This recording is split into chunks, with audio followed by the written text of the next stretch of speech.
Hello, everybody. Welcome to episode 46 of the Bo Show podcast. Coming at you live today. The boys are back in action, and we couldn't be more excited. Lots of stuff happened around our world today. We're super excited to talk about it. Lot to do with hockey, lots to do with stories, lots to do with catching up. Joining us today, first and foremost, he's got to leave early because he's got class today, Mr. Devin Pierce. Hey, Pleb Skirt. How's it going, guys? And also coming at us live, just woke up looking real cute, Mr. Brock Thompson. How are we doing? Oh gosh, Brock, your intros are always so like reverbed or whatever you call it. Powerful. That was really good. Yeah, that was good. Boys, how are we doing? Good. How are you? Good. Pierce, you're in. Brock's looking unreal. He's got the growing out the flow. Trying. Doing well here in Nashville. Online classes going on. I know we were saying tough times, but we're all hanging in there. Heading up to Virginia, going to see Brock. Yeah. Some of the boys this weekend playing in a roller hockey tournament. A few of the LU guys joining us. Who else joining? Right now, El Chapo, Garrett Nelson, and Roberts is playing as well. Where did I rank among people you invited? You actually were the first person I asked from Liberty. Wow. You and Roberts, and that's because obviously we've played together down in Nashville, but Yes. I talked to you like a month and a half ago about if there's ever a tournament in Virginia or just anywhere like around Liberty, you've got to play with us. And then like literally 2 weeks later, we got that invite to that tournament, and it was an hour. It's an hour and 52 minutes from Liberty, so I let you know right away. You did. We'll get out there sometime. But apparently, Brock, you're not playing. Like you turned it down. You said that's not for me. Well, it's tough. It's like in the middle. They're getting started up and stuff. Oh yeah, I thought it was because last time Brock played a game with you, he got struck by lightning. That was that 100% played into my head.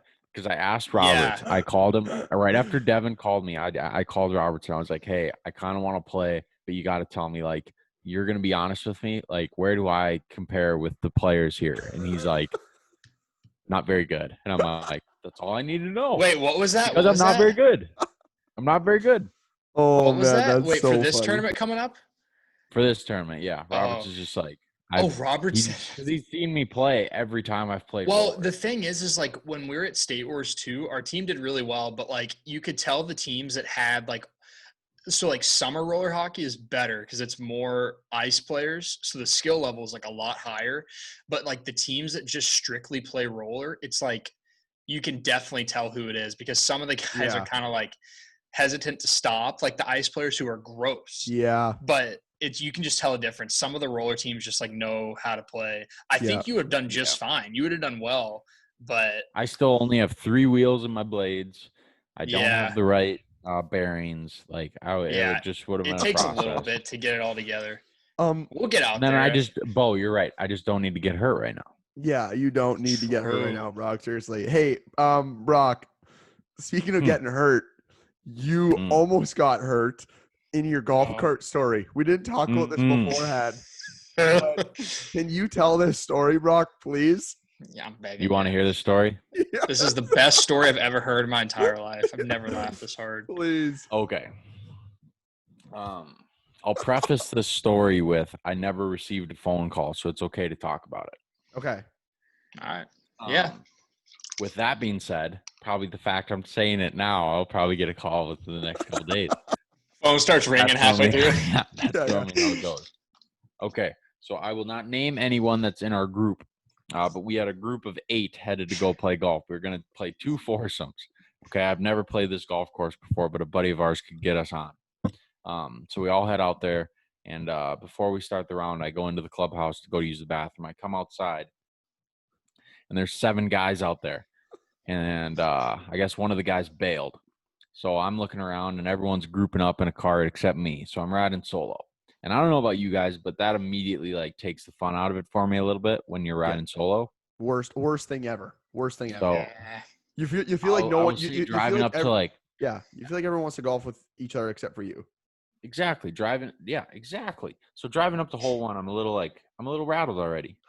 And I get up to hole 1, and I just pipe one right down the center. I play my nice little slice. It's a dog leg left, so it plays perfect. Chip it close, birdie putt, sink it. Hey. Hole 1. Oh, So Ew. yeah. no so wonder right no away, one I'm wants to like, ride with you. And You here's get in the the funny cart. thing, What'd you Brock. get, birdie? I was following your game. I was following Yes. this game on the Grint. So I saw that you birdied. And I'm pretty sure I texted you guys. I was like, whoa, hot start or something like that. Yeah, you did, because I was like, okay, fine. I'll ride by myself. I'm playing Unreal. I'm going to Yeah. smoke everyone here. That's fine. So then Which is honestly a bigger flex if you're riding by yourself too. that you're playing Yeah. sick. Exactly. So I get up to this second tee box and I rope one again, right down the pipe this time. Okay. Never been to this course. This is a par 5. I'm driving over there. And this is why I hate playing by myself. Robert. Okay. I'll say I'm with Roberts and Josh. Roberts and Josh are driving and they're looking for their balls. Okay. They find their balls. They hit their balls. I'm still looking. I didn't have a second set of eyes. I can't find my ball anywhere, but I'm in the fairway. Second hole. Second hole.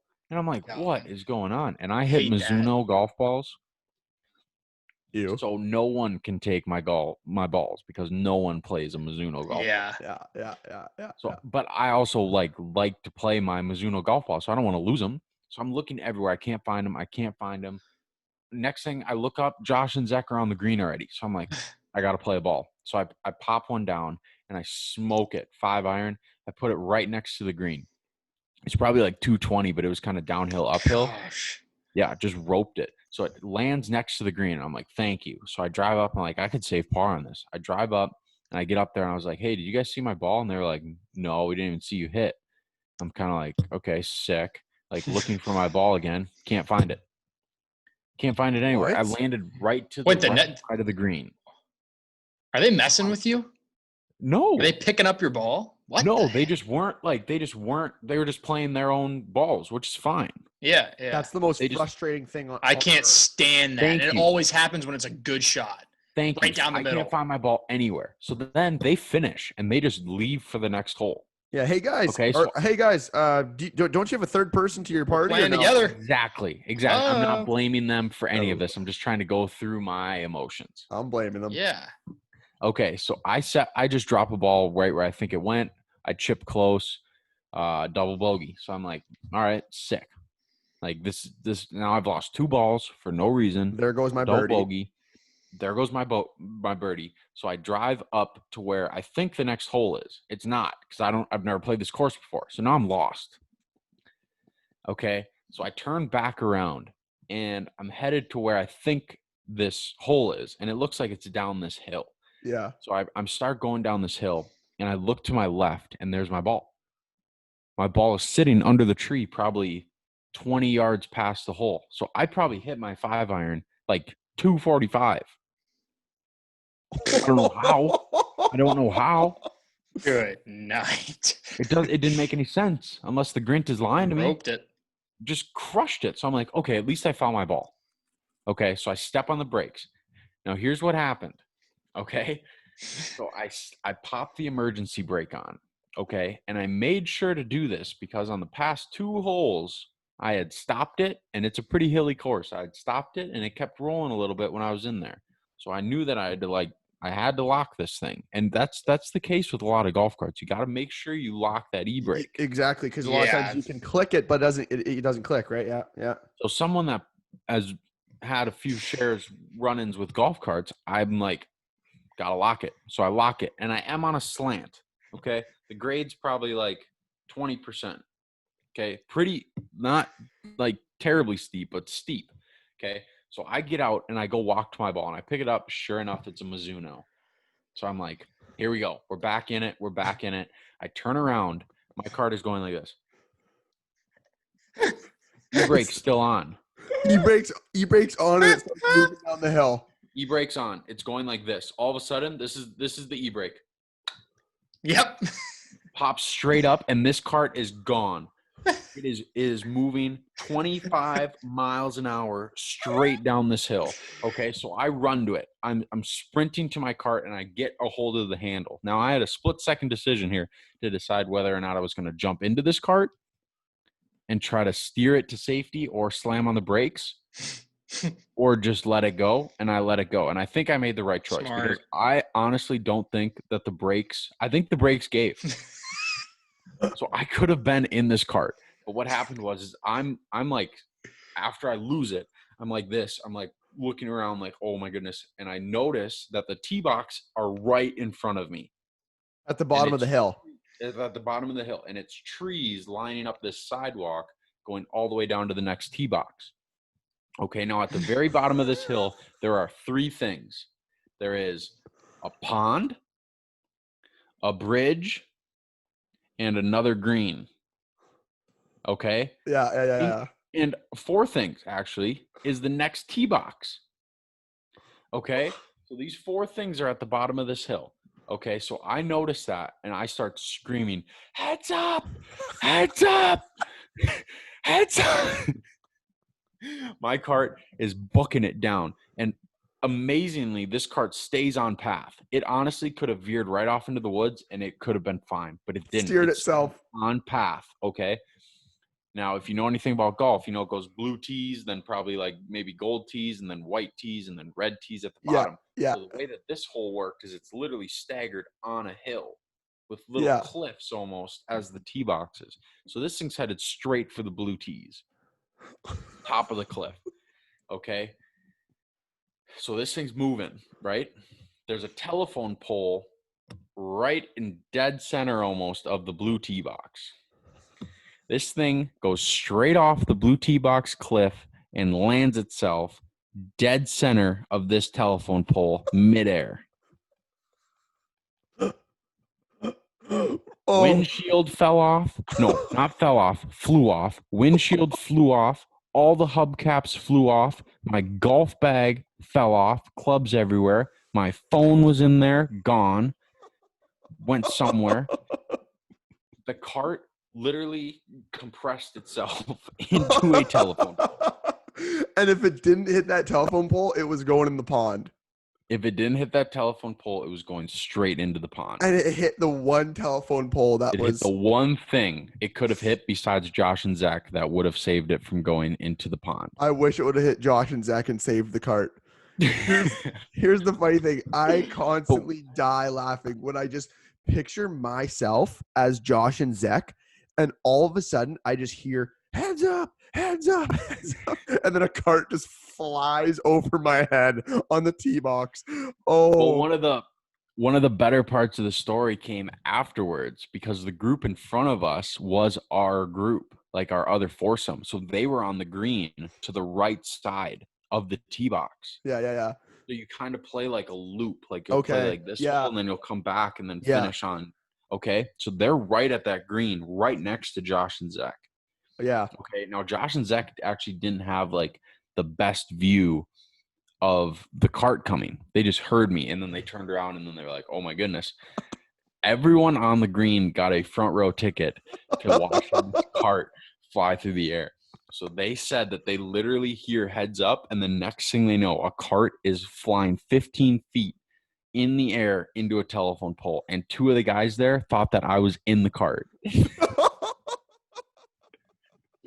So they were like genuinely rattled. Like off the bat, they thought I died. I didn't end up saving that score on the Grint, but I wish I did because I'd love to know like my scores after that moment. But okay. Exactly. All that being said, here's what happened next, and I think this is the redeeming part of the story. Is I go to the clubhouse, and I'm very respectful, and I tell the kid at the front desk, I'm like, hey, look, I wasn't doing anything dumb. I'm gonna be honest with you. This cart probably isn't gonna work anymore. He's like, oh, what happened? And I probably, said, like, I don't know for sure, but which I did. You have the jaws of life here. I knew for sure it wasn't going to work. Yeah. You know. But I said, I was like, hey, just so you know, this card isn't going to work. I'll tell you what happened. He's like, I told him I clicked the e-brake, and honestly, I think it did give, and it went down a hill. It just so happened it was on the tee box for the 3rd hole, and it went into it hit a telephone pole. How do you say that with a straight face? Sir, the cart it gave and it flew and it unfortunately it went 15 feet in the air and it hit a telephone pole. That's How do you almost how it went. straight face? Here's the best part. Here's the best part is this guy looks at me and he goes, I know what cart you're talking about. Yeah, That's what he said. I And know. from that moment on, I haven't felt guilt whatsoever because in that moment, I knew, you know what? That's all I needed to know. It was meant to be. That cart needed to be written off. And why am I giving it? If you knew that this cart had an issue with its e-brake, why are you giving it to people? And you should see some of the hills on this course. If it wasn't happening to me then, it was going to happen at some other point in the course. It was gonna happen to the next guy too. Or the next guy. And it Yeah. could have been way worse than what happened. Yeah, no, honestly, you're not at fault at all. Because, Not at all. So no, that's probably why I didn't get a call, is because they probably realized, like, we knew it. We knew And it was they're going to happen probably at happy. some point. Yeah, and Brock, imagine if you were in that cart. We wouldn't be talking right now. You'd be No, dead. I'd be dead. To understand the severity of the incident, you do have to know that if I was in that cart, I would have died. I can't believe how the cart had eyes of its own. And I don't know either. steered, I'm watching this thing steer itself right into a pole. and then rode up the tee, jumped the tee box, and Jumped the tee box. Oh man, that is way too funny, Brock. That is way too funny. Well, hey, that story is going to be that's my new favorite story on the podcast. Honestly, over the almost 50 episodes we've done, this is definitely top 3 stories if you ask me. And I hope you guys enjoyed it. I hope it was well worth the wait. Brock, we only got about 3.5 more minutes here before we're going to close it out. But before we do, okay. I want to get your thoughts actually just on a couple on where everything's at right now. Yeah, with the Stanley Cup playoffs, Dallas leading 2-0 over Colorado. That has to be the biggest surprise for me so far. And then I'll get your thoughts in 10 seconds here. Vegas leading 1-0 over Vancouver. Not surprised by that. Vegas is an absolute powerhouse. Here's one that really frustrates me. Philly down 1-0 against the Islanders. Philly was lucky to get by Montreal. They were very lucky to get by Montreal. And now they're facing a hot Islanders team. I think they're in trouble. That one could be over in 5 if they don't wake up. And then Boston leading Tampa 1-0. That one's probably going to go 7. What's your thoughts and maybe your biggest surprise here, Brock? Well, with the Islanders, you have the clear example of a coach and a unreal GM can actually win games. Yeah. Because they got gifted Matt Barzal, but other than that, that's it. They've just got a bunch of – I mean, in my opinion, they're no different than Vegas.